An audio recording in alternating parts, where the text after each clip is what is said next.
பாபாஜி, பெண்கள் ருத்ரவீணையை தொட்டாலே விபரீதம் நேரும் என்று கூறினீர்கள். அப்படி இருக்க அபராஜித வைஜெயந்தியால் எப்படி வாசிக்க முடிந்தது? சொல்கிறேன். முதலில் தந்தை ஸ்தானத்தில் இருந்து தங்களின் கடமையை நிறைவேற்றுங்கள்.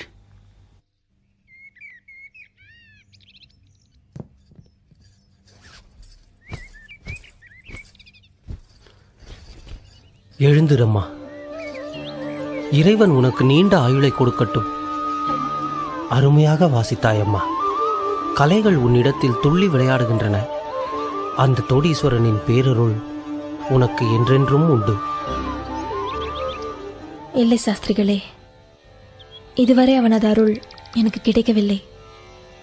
என்னையும் மணந்து கொள்ள ஒருவன் வரும்பொழுதுதான் அந்த தோடீஸ்வரன் உண்மையிலே இருக்கிறான் என்று நான் ஒப்புக்கொள்வேன்.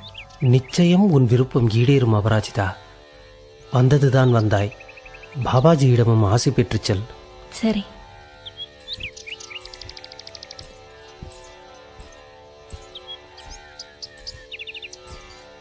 எழுந்திரு மகளே. வேண்டாம்.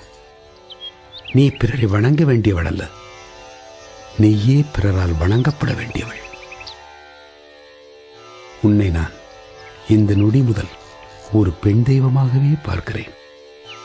நானா பெண் தெய்வமா? ஆம், நீ சொன்னது பலிக்கும், கேட்டது கிடைக்கும். யாராலும் தொட்டு வாசிக்க இயலாத ருத்ரவேணியே வாசித்தவள் நீ.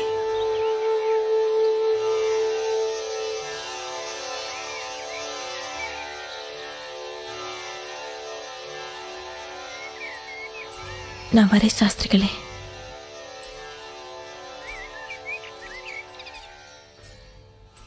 பாபாஜி, அபராஜிதத்தை ஏன் வணங்க வேண்டாம் என்று கூறினீர்கள்? ஒரு தாசிக்கு ஆசி கூற தங்களுக்கு ஒப்புதல் இல்லையா?